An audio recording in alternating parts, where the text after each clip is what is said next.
Hi again. No glasses this time. I've still got a bellyache. It's been 4 days now and it'll pass. It's already passing. Hormones not driving me nuts. I am doing everything the doctor ordered. I don't go to the doctor for this, but you know, getting hydrated properly, eating fruit even. But I suppose I've been letting it slip really. So enough about that. This is, I thought I'd show you the bag that holds my Visconti Sforza cards. There they are. Let's see what comes out first. The Seven of Swords. Okay, good luck with that. Oof. Having a hard time trusting that card. The deceitful one, right? Isn't it like you're always going on about that? What can we trust? How can you trust if distrust is all you've ever known, really? This is something I can trust, right? And because I trust it, then you can as well. These are all different fabrics. The brighter blue ones are hand woven. This one's also hand woven. And I stitched them all together because that looked really pretty. This is piece of fabric. I haven't got the jacket anymore. I looked for it, but it used to be a jacket that I was wearing when I was a kid, when after the kidnapping phase. For a couple of years I wore the same jacket on and off in the summer. So there's memories, lots and lots and lots of that looks like a person sitting, right? Like some form of grandfather holding forth on his favourite subject. That's what it looks like to me anyway, at this moment. And there's the crane. That would be me going, arguing back and shouting even, if that's his face. Who cares? Anyway, I took him out for the pretty colours and I sewed it all up, and I love doing that. I love stitching stuff up to put emotions together, to get a sense really of integrating all those fragments. And that reminds me of something else. There's a card here that I made yesterday. It's the continuation for the Rose Oracle that I was talking about earlier. I should put it back like this for a bit. That's the size of it, right? It's less than a finger length. This is the back. The backs are all the same, a bit shiny. And this is about being fragmented. And actually, the image I had yesterday that made me decide to draw this was more like a feeling of actually choosing to draw all the fragments back together again. And that's what I've been doing. It's been a hell of a ride getting myself to the sunny side, to acknowledge the other parts. And there's a side of me that has to believe I am capable of coping with anything, and I will just, be sensible about it, and I will manage. And I'll manage by myself, and it's a lie.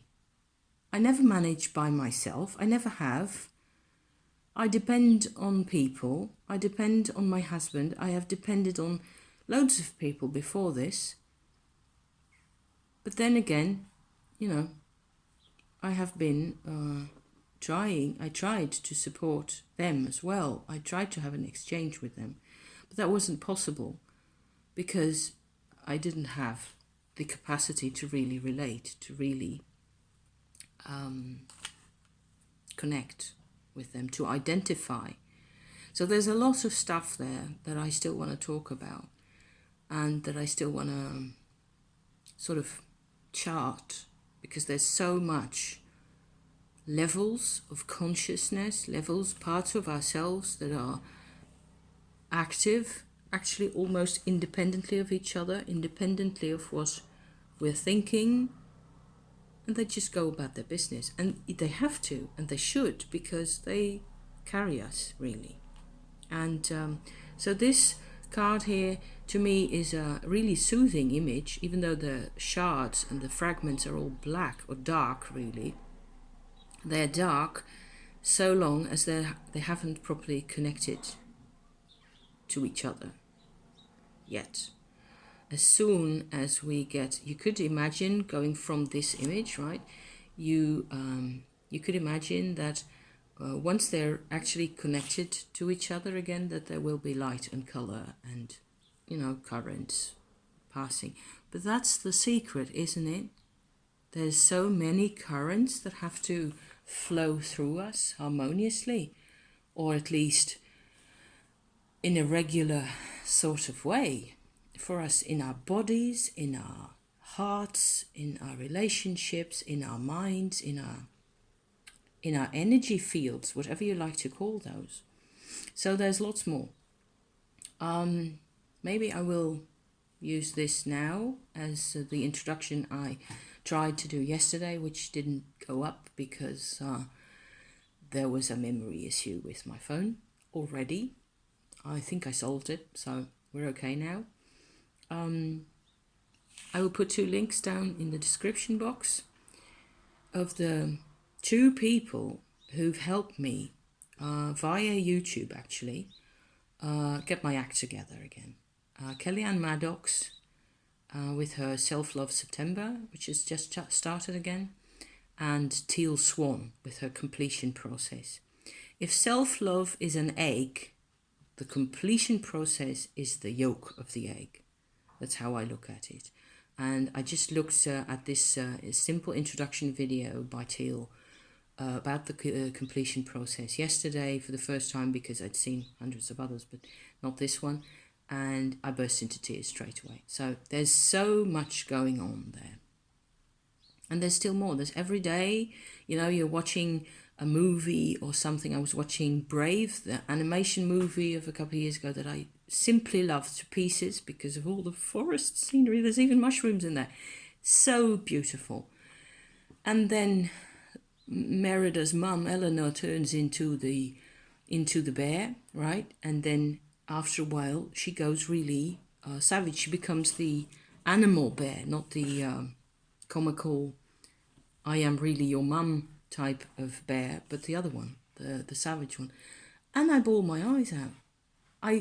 I'm lost. I'm shocked beyond belief, because my mum used to do that. No black looking, nice looking fur, no pretty ears, no sense of strength, but plenty predator. And it has only happened maybe 6 or 7 times during my lifetime. And each time I was scared out of my skin. I have been scared most of my life, so that's why I tend to be such a positivistic, control freaky, grippy person. I want to I want to survive. I have to find a way to survive. Even if that means, that's been the story of my life up until a couple of years ago, up until the soul retrieval action, it has been keep your act together one way or another, even if it means selling your soul, selling your heart, not having a heart to speak of, and having no idea what the hell is going on. It's been a process, okay? And the completion process is a central part of me getting the courage finally to come out and talk about all this. And the cards are another part, the astrology is another part. It really all ties in together really beautifully.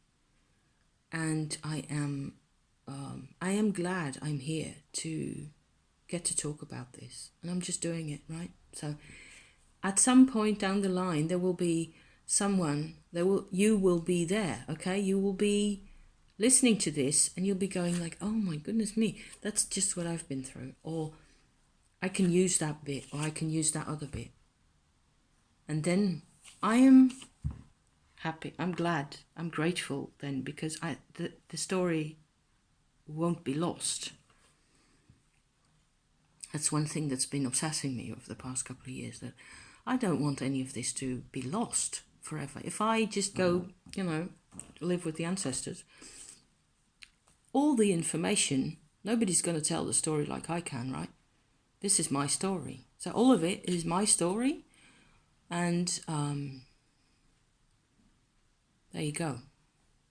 So back again soon, really soon, and we'll be going further and further and deeper into the dark together.